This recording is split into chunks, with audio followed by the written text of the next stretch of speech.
par ton esprit. Et l'Esprit de Dieu nous dirigera dans toutes choses. Je suis l'alpha et oméga. Seigneur, nous te confions ce moment. Saint-Esprit, nous te cédons toute la première place. Viens régner parmi nous. Dirige toutes choses. Conduis toutes choses. Détends ton trône. Marche au milieu de nous. Oui, Seigneur, nous te confions les différents orateurs. Utilise-les. Donne-leur le mot juste. Oui, Seigneur, l'ennemi ne dort pas. Car tu as dit, vais et prier. Et tu nous as donné la force de marcher sur les serpents et les scorpions. C'est pour cela que je me tiens dans le sang de Jésus. Je me tiens sous son autorité.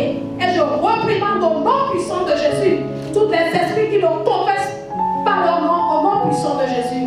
Reçois toute la gloire. Dans le beau et précieux nom de Jésus, nous avons prié. Amen. Amen.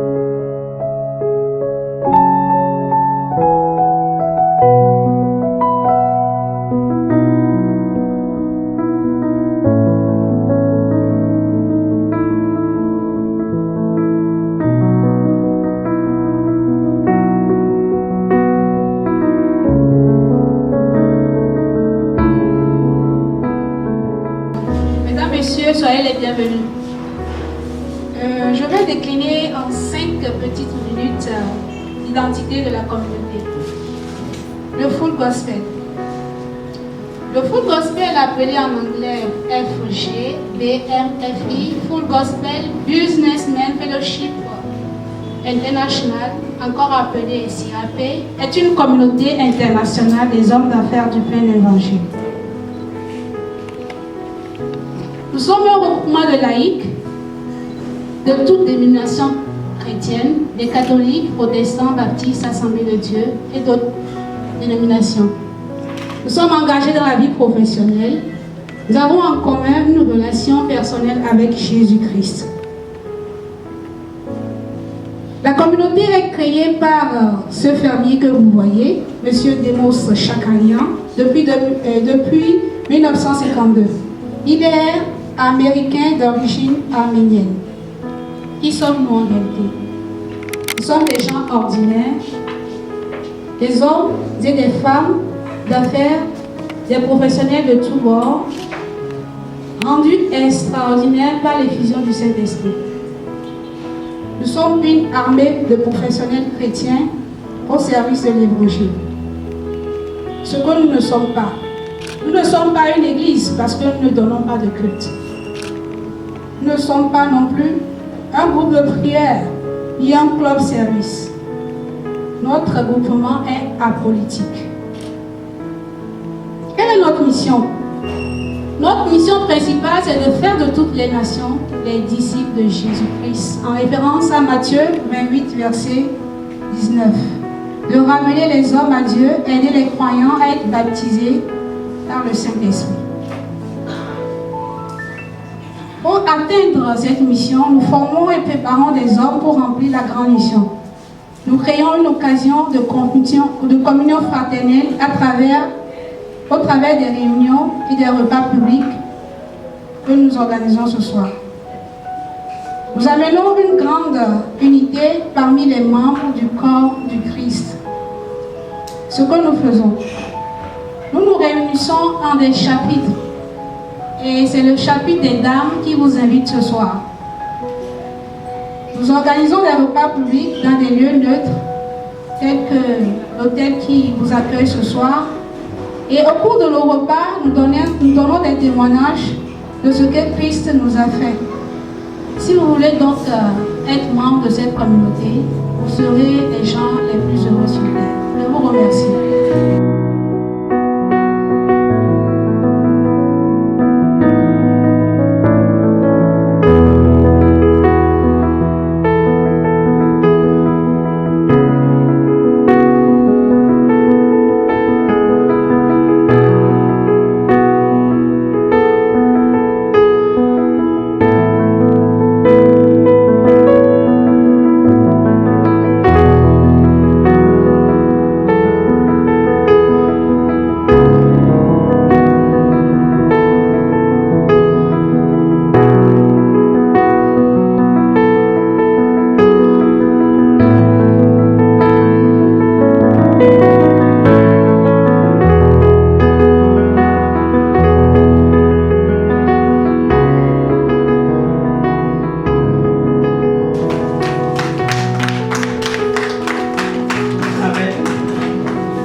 Vraiment, Dieu est grand. Vraiment, je voudrais dire ce soir que Dieu est grand et merveilleux d'avoir permis à ce que cette réunion soit effective ce soir. C'est une date exceptionnelle que je ne vais jamais oublier. Je vais vous expliquer tout à l'heure. Parce que tout s'est passé sur Facebook. Et donc, ça s'est passé juste sur une plateforme où on demandait ce que les femmes présentent leur entreprise. Et donc, notre oratrice principale que vous avez parmi nous aujourd'hui, elle a posté le nom de son entreprise sociale, de son association qui est Choisis la vie. Bon, moi aussi j'ai posté le nom de mon association qui est Choose Life. Bon, mais pourquoi toi tu as posté Choisis la vie, moi j'ai posté Choose Life? Ça veut dire qu'il y a quelque chose qui doit se connecter entre nous.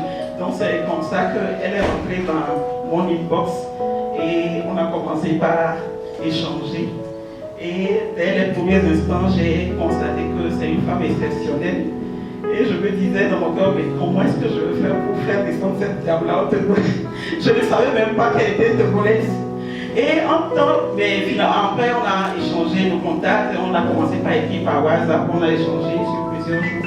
Et elle m'informait qu'elle va faire une conférence ici à l'OP par rapport aux blessures intérieures. J'ai dit, waouh, il faut que je saisisse de cette occasion-là pour qu'elle vienne nous parler de ce que Dieu a fait pour elle. Donc, voyons, dame du Seigneur, aidez-moi à accueillir notre oratrice principale. Et je voudrais aussi remarquer la présence de notre amie commune que j'ai connue également sur Facebook, que j'ai seulement vue une seule fois, Madame Edwige Lawson.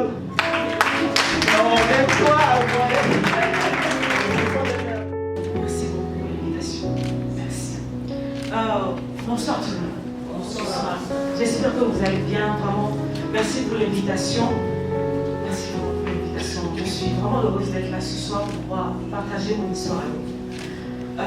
Quand la Charlotte m'a dit, est-ce que tu peux passer auprès de chez nous pour parler de ton histoire? J'ai dit, ok. Ça m'a rappelé au fait, il y a quelques années, quelque chose que le Seigneur m'avait dit.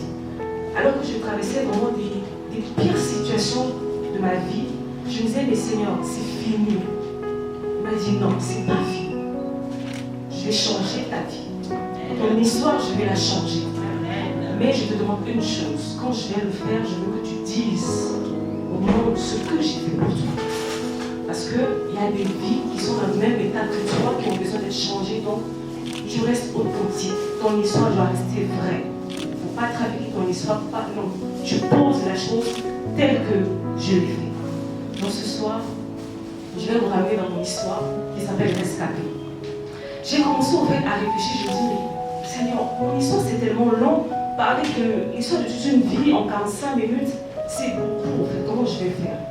Et puis il y a un peuple qui est là, ils ont besoin de quelque chose de bien précis. Seigneur, qu'est-ce que je vais leur dire? Et je priais, mais j'avais aucune orientation. Vraiment particulièrement, j'avais rien. C'est tout à l'heure qu'on a pris la voiture. J'ai dit, mais Seigneur, je suis en train d'arriver, qu'est-ce que je vais leur dire?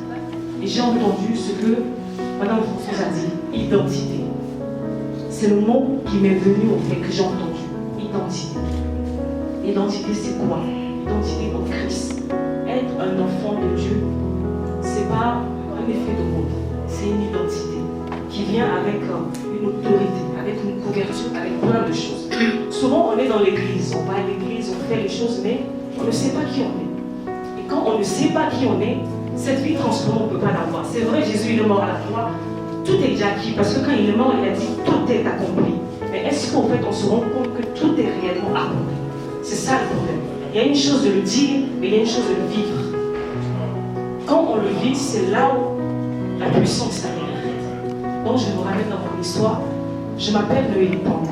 Mais à la base, je m'appelle Amédonou Délé Adjo, donc je suis togolaise. J'ai épousé un homme de l'Afrique centrale. J'ai 3 enfants. Par la grâce de Dieu, ça fait 10 ans, on va sur 11 ans de mariage.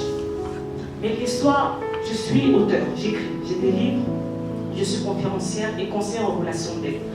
Une conseillère en relation d'aide, c'est une spécialiste de la santé mentale. C'est vrai, ça va vous paraître bizarre. Donc on parle, c'est comme un psychologue ou une psychothérapeute. La plupart du temps, je parle des émotions. Ce soir, j'ai beaucoup de femmes.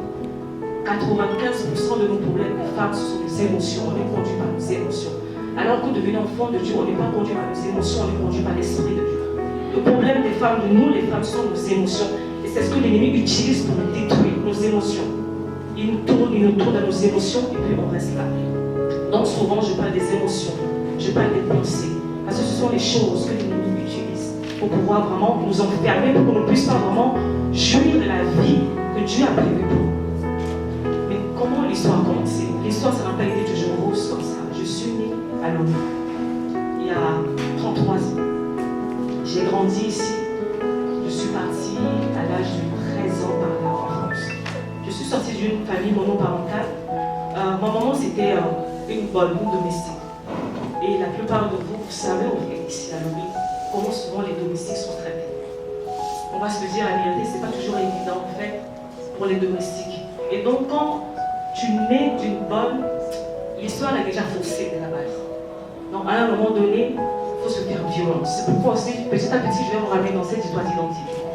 Parce que Dieu a prévu une autre vie pour toi. Mais les circonstances dans lesquelles tu nais, en fait, te ramènent dans autre chose. Alors, l'histoire a commencé. Maman est tombée enceinte, papa est parti. Maman s'est retrouvée seule avec la grossesse. C'était question, au fait, déjà d'enlever des choses comme ça, mais Dieu a fait grâce. Je suis arrivée. Au début, les choses arrivaient, mais très très vite, la maltraitance a commencé. Madame François, elle a dit que non, elle a eu une vie assez paisible. Moi, j'ai une vie de souffrance. Beaucoup de souffrance. Vraiment des coups, des injures, plein de traumatismes. Donc, dès l'enfance, j'étais déjà une enfant traumatisée, enfermée sur moi-même. Mais il faut avancer dans la vie. Donc, tu portes une carapace parce qu'il faut rester debout. Tu dois rester debout, tu ne peux pas te permettre de décrouler en fait. Et j'ai avancé comme ça dans la vie. Le temps est passé, je me dis bon, tu sens que non, tu n'étais pas censé être là en fait. Donc, dès le départ, il y avait ce sentiment de rejet en fait qui était en moi en fait. Je sentais que partout où je passais, c'est comme si j'étais un poids. Donc je fais tout pour rester vraiment, te faire invisible.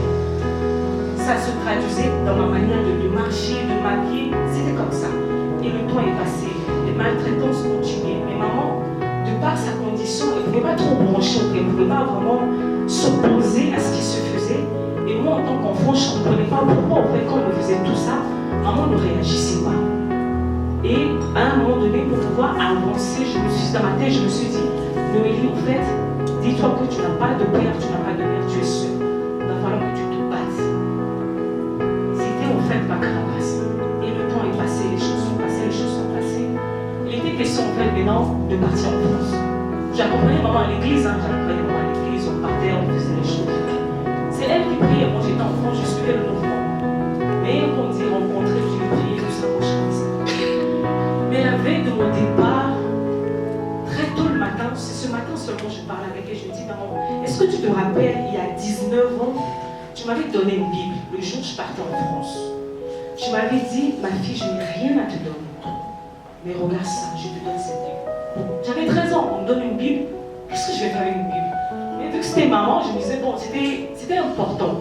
Donc je l'ai gardé précieusement et puis je suis arrivée en France. Dans ma tête, bon, tu arrives en France, c'est fini, tes problèmes sont finis, tu vas aller mieux. Alors que non, c'est maintenant que les choses commencent. Parce que là-bas, maman n'est pas là, papa n'est pas là, il n'y a personne, tu es livré à toi-même. On te dit que non, on te ramène là-bas pour telle raison. Et quand tu arrives, tu te rends compte que non, en fait, on veut te remettre dans la même condition dans laquelle ta mère était ici. Et c'est là que j'ai commencé à me dire que non, Noélie, il y a quelque chose qui ne va pas en fait. Ça ne va pas, il va falloir que tu fasses quelque chose, sinon tu risques en fait de revivre la vie de ta mère. Et ça, c'était déjà quelque chose qui me révoltait depuis enfant. Quand je voyais comment on traitait ma mère, je me suis dit non, je ne veux pas de cette vie-là. Je ne veux pas de cette vie. Malgré que je ne priais pas, mais il y avait cette révolte qui était en moi. J'ai dit, je ne veux pas de cette vie. Et quand je suis arrivée en France, et que les choses, les maltraitances, les choses, les injures, tout ça a recommencé, ça a réveillé des plaies au fait qui étaient à l'intérieur de moi. Je me suis dit, l'histoire recommence. mais tu es à l'étranger, il n'y a personne. Comment tu vas faire? J'ai commencé petit à petit à repartir à l'église. Là maintenant, c'est plus maman qui me disait d'aller à l'église. C'est moi-même petit à petit, j'allais à l'église. Mais ce n'était pas suffisant. Je me suis rendu compte qu'au-delà même d'aller à l'église, j'étais oppressée la nuit. J'étais oppressée la nuit. La nuit, je ne dormais pas. On me poursuivait dans des choses vraiment compliquées. J'ai dit, mais comment je vais faire? J'ai appelé maman. J'ai dit, maman, regarde ce qui m'arrive. Maman me dit, non, il faut faire ceci, il faut prendre la Bible, il faut ouvrir la Bible pour dormir. J'essaie, mais ça ne marche pas. Maman me dit, non, il faut faire ceci, il faut... Je fais tout ce qu'elle me disait. En fait, je faisais, mais les oppressions, elles étaient là. Après, c'est rentré dans le physique. J'ai commencé à avoir des problèmes là où j'habitais, en fait. C'était devenu tellement difficile. Et un jour, en fait, j'étais à l'école. Il y a une amie à moi qui m'a dit, mais est-ce que tu sais qu'il y a une église là-bas, là, ils font une convention là, est-ce que tu peux venir? J'ai dit, ah, moi, vos histoires des églises là où j'ai écrit beaucoup là, comme ça, moi, je suis pas de tout. J'aime pas les histoires de bruit et tout, mais j'étais tellement désespérée, j'étais tellement pas bien, je sentais que je partais en fait. Les gens me voyaient debout, mais moi, à l'intérieur de moi, je sentais que non, j'étais en train de partir. Là où j'habitais, les gens ne priaient pas, donc ils ne pouvaient pas comprendre, au-delà de ma condition physique, ils ne pouvaient pas réaliser au fait ce qui se passait spirituellement dans ma vie. Je me suis dit, bon, pourquoi pas, j'ai rien à perdre en fait, donc on va seulement à l'église. Je suis arrivée à l'église le jour-là. Je me rappelle le pasteur comme ça après. J'ai dit, mais lui, qui lui a raconté ma vie en fait? Qui lui a raconté ma vie? Et je me dis, la première chose que j'ai ressentie à l'église, c'était vraiment, je me suis sentie acceptée. Vous savez, c'est difficile, hein? Comme toute votre vie, partout où vous passez, vous avez l'impression de ne pas être à votre place. C'est très difficile. Tu passes là, tu n'es pas bien. Tu passes ici, ce n'est pas assez. Tout ce que tu fais, c'est jamais assez bien. On t'insulte, on te fait ceci, tu te dis, mais finalement, qu'est-ce que je fais? Il y a des moments, oui, ça m'est arrivé même que je me dis, c'est parce que je suis là qu'il y a des problèmes. Il vaut mieux que je me supprime. J'ai pris des médicaments, je me suis dit, comme ça, je dors, je pars, comme ça, tout le monde est en paix. Parce que c'est Noélie qui est là, tous les jours, mon nom est dans la bouche de tout le monde. Noélie a fait ceci, Noélie a fait ça, Noélie a fait ça. Donc, il y a des moments, c'est vrai, il y a des moments, c'est faux. J'ai dit, bon, si je pars, ils vont pleurer, mais c'est fini, tout le monde va être calme. Mais le Seigneur n'a pas permis. Donc j'ai commencé à aller à l'église. Donc je me suis dit, vu que je vais commencer à aller à l'église et tout, ça va aller. Ah, non. J'ai l'impression en fait que la situation vraiment s'est empirée. Les choses sont devenues compliquées. Là-bas en France, on a un problème de papier en fait. À un moment donné, quand tu avances dans les études, pour arriver à un certain niveau d'études, tu dois avoir leurs pièces d'identité de là-bas, sinon tu ne peux pas continuer les études. Mon père est sur le territoire, mon père est français. Et moi je suis arrivée, on le cherchait depuis, on lui dit, mais il faut que tu donnes tes papiers pour qu'on puisse s'occuper de l'enfant, sinon à ses 18 ans il va avoir des problèmes. Vous savez ce qui est arrivé? On l'a cherché, on l'a eu, mais il a disparu. Il a dit non, qu'il ne voulait pas donner ses papiers. Et là, une fois encore de plus, mon cœur s'est brisé. J'ai dit, mais qu'est-ce que j'ai fait? Même mon propre père, il voit que je suis dans les difficultés, il voit que je suis obligée d'arrêter l'école, il ne veut pas m'aider. J'ai dit, mais c'est non, mais finalement, je prie, mais c'est quoi le problème en fait? C'est quoi? Silence. On s'est avancé comme ça. Malgré tout, j'ai continué les études. Mais à un moment donné, après le bac, j'ai dû m'arrêter parce que bon, voilà. Mais entre-temps, l'avant-dernière année avant le bac, un jour, on était à la conférence des femmes à l'église. Et on avait une prophétesse qui était venue pour prêcher. Ce jour, quand elle est venue, elle a commencé à parler de son témoignage. Elle a parlé. J'étais au fond. Je m'occupais des serviteurs. J'étais au protocole, donc je m'occupais des serviteurs. Et j'avais fait une prière de 1 minute.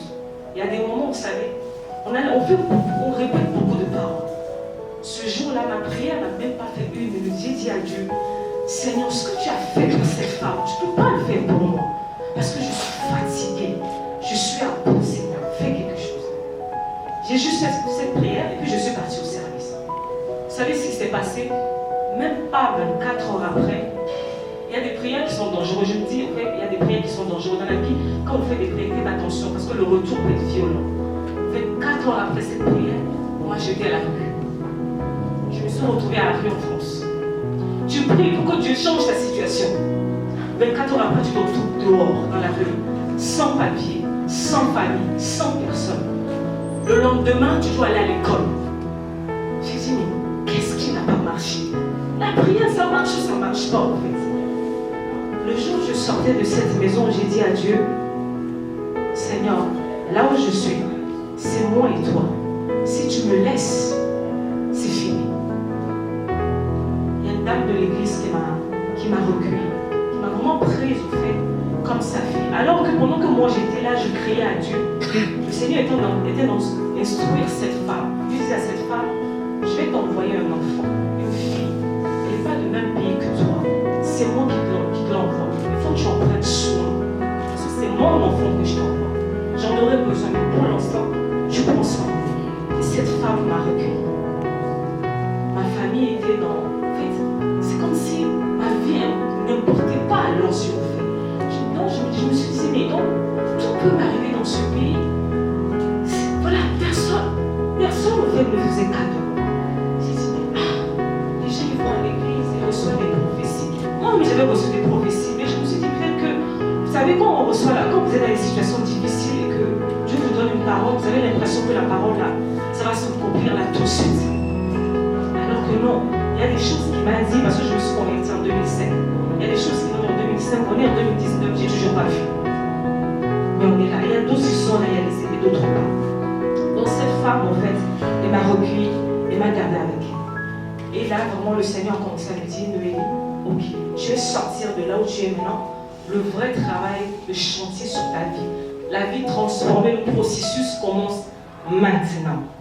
Ah, donc c'était pas fini, c'est seulement le début. J'ai pas encore assez souffert, ça continue encore.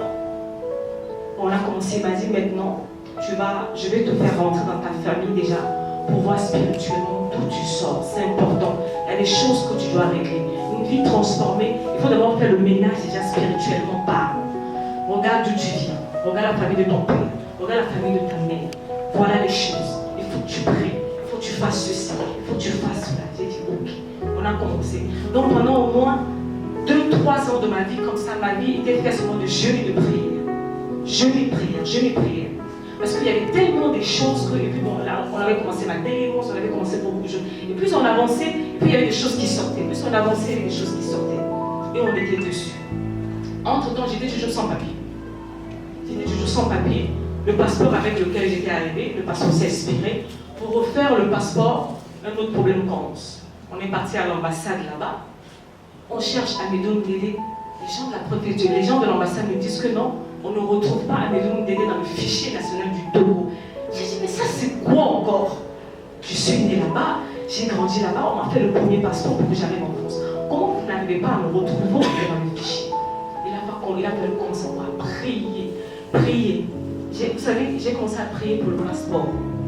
Je dors la nuit, je vois une personne habillée en blanc qui me remet le passeport. Vous savez, notre passeport, il est vert, hein?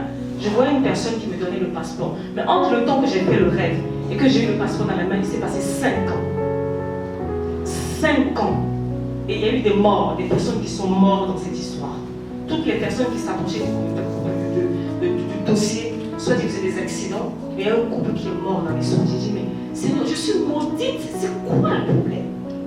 Silence, il ne disait rien. On continue. En 2000, je crois fin 2007, 2008, comme ça, on était à l'église et le 31 décembre, on voulait qu'on fasse le témoignage. Bon, au début, je ne voulais pas. Moi, les histoires de témoignage, je n'achète pas trop. Et je me sentais poussée vraiment par le Saint-Esprit pour aller faire juste une partie de mon témoignage et je suis partie. Et bizarrement, ce jour-là, l'homme qui allait devenir mon mari était dans la salle. Il était dans la salle, en fait, il écoutait. Bon, il venait à l'église, vu que j'étais au protocole, je le voyais passer, mais bon, moi j'avais dit à Dieu, avec tout ce que j'avais vu dans ma vie, avec tout ce que j'ai vu avec mon papa, les hommes autour, je partais pour devenir une féministe. Donc vous savez, les femmes qui n'aiment pas les histoires des hommes, des trucs comme ça. Je partais vraiment pour ça. Parce que j'ai dit non. Moi, quelqu'un ne peut pas venir monter sur ma tête. Malgré que je priais des histoires soumission. Donc quand j'entendais ce mot-là, ça me donnait déjà des palpitations. Je dis vraiment pourquoi je vais aller me soumettre à quelqu'un en fait. Il était dans la salle le jour-là, il a écouté mon témoignage, j'ai parlé, je suis partie. 2 semaines après, je crois qu'il est venu me voir pour me parler. Moi j'ai regardé, j'ai dit, mais dans mon cœur, je lui ai laissé parler. Dans mon cœur, je me suis dit, mais est-ce que lui sait à quoi il s'engage? Une fille a un problème comme moi, tu vas venir prendre une fille à problème comme moi, c'est parce que tu ne sais pas à quoi tu t'engages. Donc je l'ai laissé.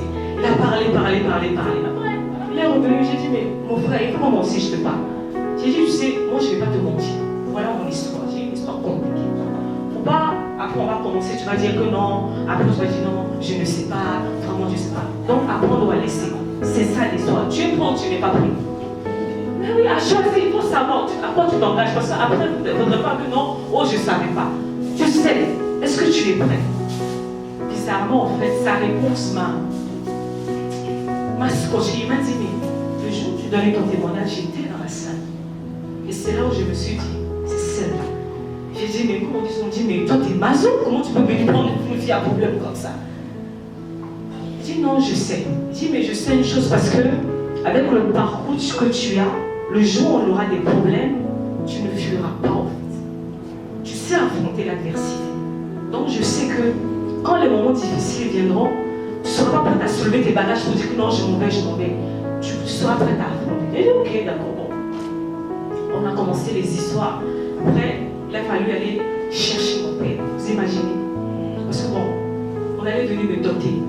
C'est le seul parent que j'avais en France au fait. Donc il fallait le chercher. Je me suis levée. J'ai commencé à chercher mon père dans la France. On est parti avec sa femme. On lui a expliqué, on a dit bon, on n'est pas venu chercher l'argent ou quoi que ce soit.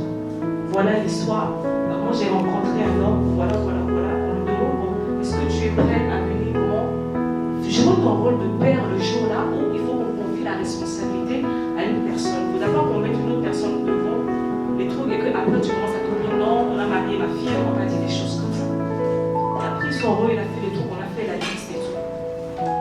Donc on a fait la dot et tout, et après on a prié pour nous, on s'est d'abord installé. Parce que je n'avais pas de papier, donc on ne pouvait pas faire le mariage civil. On a prié pour nous, puis on s'est installé. Vous savez, toutes ces choses que j'avais vécues pendant des années, en fait, j'avais enfui ça quelque part. Parce que je me suis dit, quand je vais me marier, je serai enfin heureuse dans ma vie. Mais en fait, c'est faux. Parce que j'étais tellement blessée, et puis, malgré que je me suis mariée, je n'avais pas confiance aux hommes. Donc quand ils disaient A, moi je disais déjà Z, j'ai dépassé Z, je suis déjà arrivée là-bas déjà. Ils disaient, donc je ne lui laissais même pas le temps. Pourtant c'est quelqu'un de calme, pas beaucoup. Mais je faisais tellement de bruit dans la maison. Pour moi c'était normal. Il ne peut pas me commander. Non, tu ne vas pas me commander. Mais tu vas à l'église, on te dit, oh la soumission. Il dit non. Il va dire à ta dîme, je ne veux pas. Tu ne peux pas en fait. C'était la bataille comme ça. Donc vous savez, on était dans l'apparence. À l'extérieur, il faut montrer que tout va bien, machin et tout. Mais quand on arrive à la maison, je ne laissais pas le temps. Et le temps est passé. J'ai eu ma première fille. Quand j'ai eu ma première fille, c'est là où tout ce que j'ai pu vivre depuis, c'est comme si tout est remonté à la surface. Beaucoup de colère. J'ai accouché de ma fille, mais quand je regardais mon enfant, j'ai dit, j'avais rien, c'est comme si mes émotions, la fibre maternelle, je ne l'avais pas, parce que je n'avais pas reçu ça. Je ne pouvais pas transmettre à ma fille ce que je n'avais pas reçu. Donc je regardais mon enfant comme ça, je lui donnais à manger. Après, bon, pas qu'elle m'embête en fait, reste là, non, m'embêter. Mais je me disais, il y avait quelque chose d'anormal. C'était pas normal le comportement que j'avais, mais je ne pouvais pas décrire pourquoi j'étais comme ça. Je n'arrivais pas à dire pourquoi j'étais comme ça.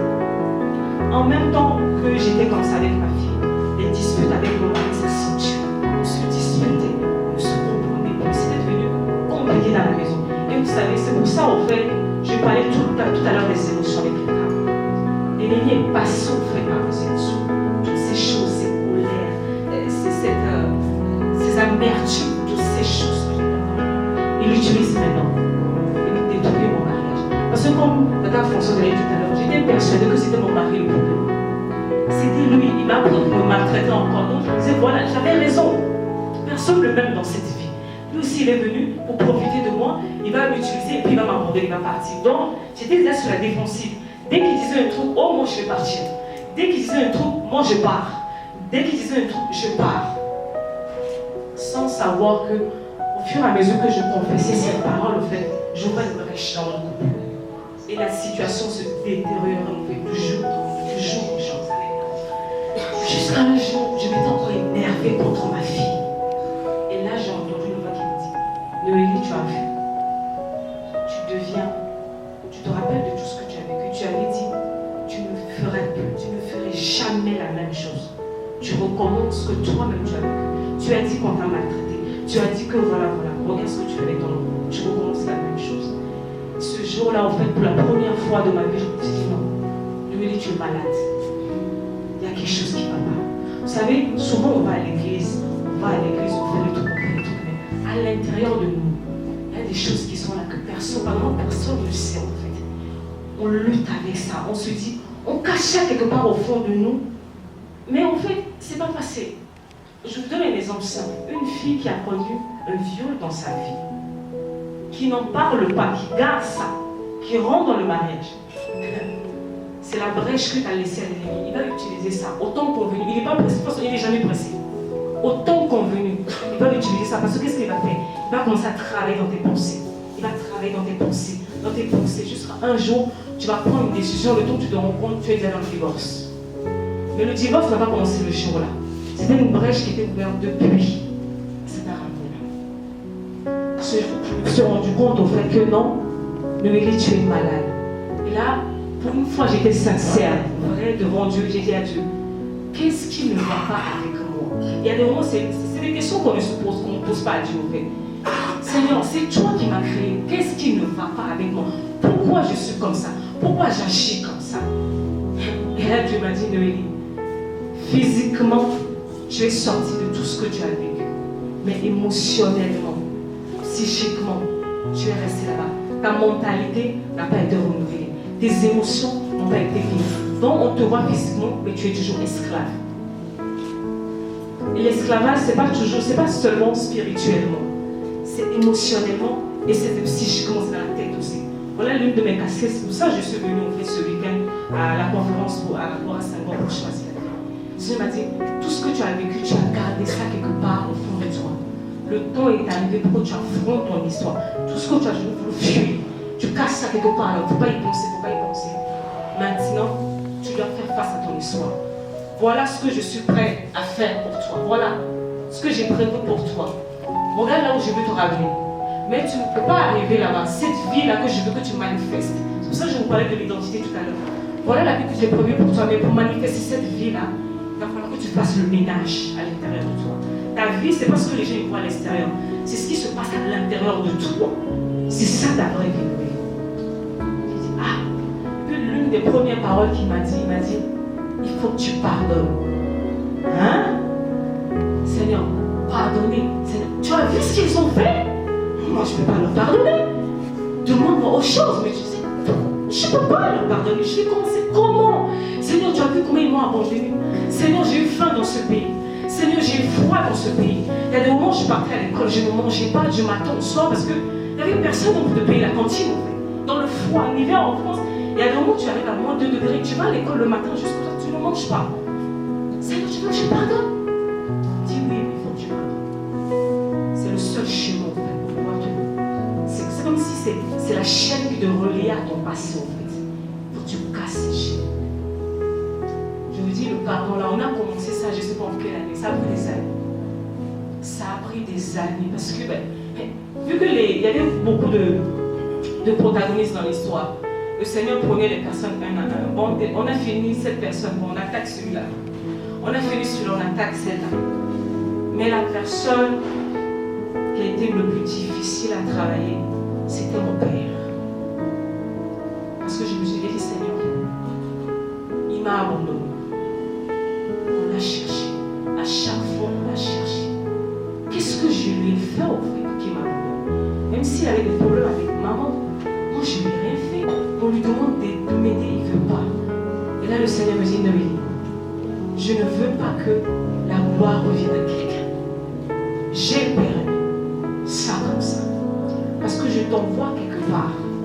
Et là où tu vas, tu devais passer par tout ça. Tu dois passer. Vous savez, quand le Seigneur vous dit, le temps tu vous dis, mais tu ne vas donner ça à quelqu'un d'autre. Pourquoi je suis obligée de subir ça en fait? Avant de parler de vie transformée, tu dois avoir un avant et un après. Il y a des personnes qui écoutent ton témoignage qui vont retrouver la vie dedans. Donc tu dois passer les étapes et les valider un à un. Mais qu'est-ce que ça a pris du temps? Parce que guérir, vous savez, quand vous avez été traumatisé, je ne sais pas s'il y a des gens qui ont subi des traumatismes. Il y a des degrés de traumatisme en fait. J'étais arrivé à un niveau dans ma vie où j'avais peur de tout. Ce que je fais ce soir maintenant devant vous, il y a quelques années, c'est impossible parce que je bégayais en fait. J'ai toujours été transparent dans ma vie. On m'a toujours dit que non, tu n'as pas ta place. Et maintenant le Seigneur te dit non, tu as ta place. J'ai permis que tu sois là.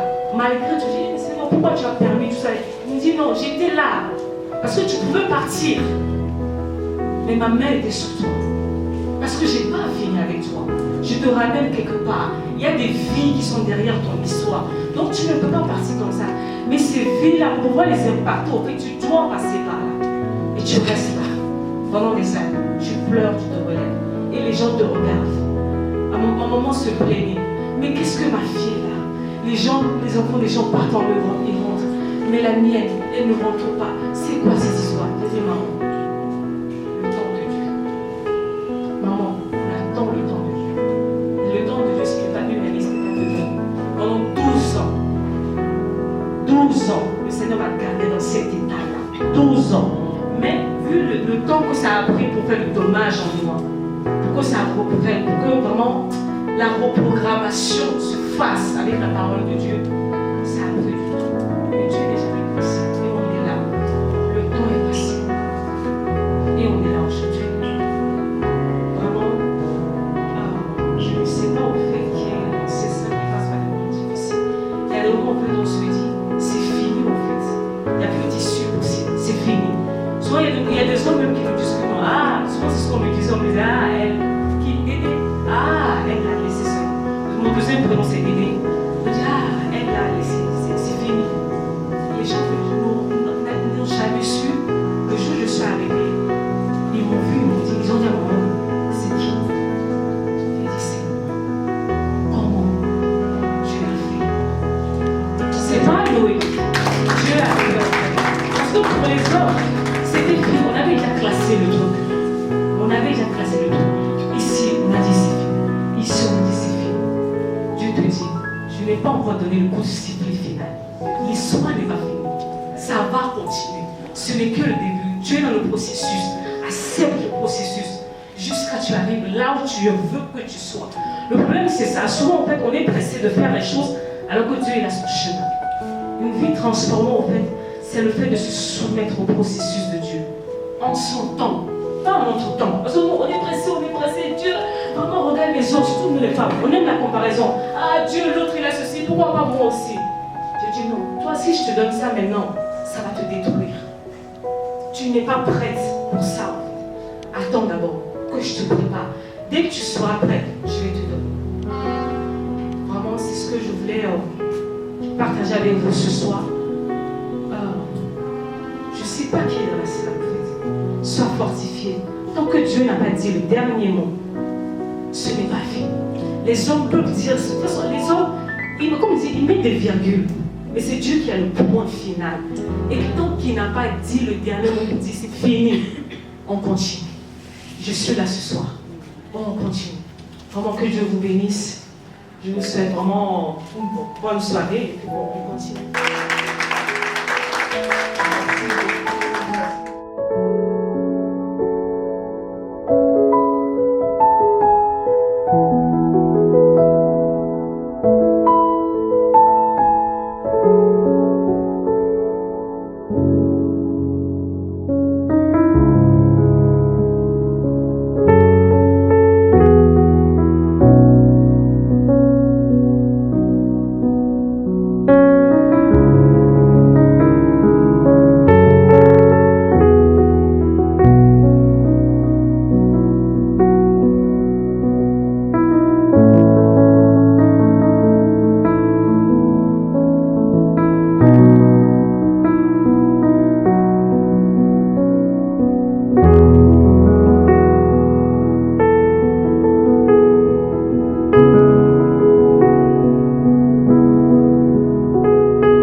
ta présence, Seigneur, pour ce rendez-vous d'échange, Seigneur. Nous voulons remettre, Seigneur, entre tes saintes mains, celle-là que tu as utilisée, l'oratrice, Seigneur. Nous voulons te la confier, Seigneur. Papa, utilise-la pour plus grands exploits au nom de Jésus. Papa, nous voulons que tu l'équipes, Seigneur. Tout ce qui constitue des indigents dans sa vie, Seigneur, daigne les combler au nom de Jésus. Et Seigneur, élève-la, Seigneur. Donne à cette oratrice, Seigneur, d'émerger, Seigneur. Et fais d'elle, Seigneur, une dame de renom, Seigneur. Une dame avec un témoignage poignant au nom puissant de Jésus. Partout où elle ira, Seigneur, élève-la de gloire en gloire. Alors, pendant que nous allons quitter ce lieu, nous quittons pas ta face, nous prions, mon Seigneur, à ce que la lumière de ta face luise sur nos voies, que tu nous conduises dans nos demeures respectives, que tu fasses reposer sur nous, Seigneur, ta gloire, au nom puissant de Jésus, et que tu nous réveilles encore demain, afin que nous puissions vaquer à nos différentes occupations. Que la gloire du Dieu le Père, l'amour de Dieu le Fils et la communion du Saint-Esprit daignent demeurer avec nous maintenant et à jamais. Au nom de Christ Jésus, notre Seigneur et Sauveur, nous avons prié et reçu. Amen. Sa bannière sur nous, c'est l'amour. Sa bannière sur nous, c'est l'amour. Tenons-nous par la main, s'il vous plaît. Nous fait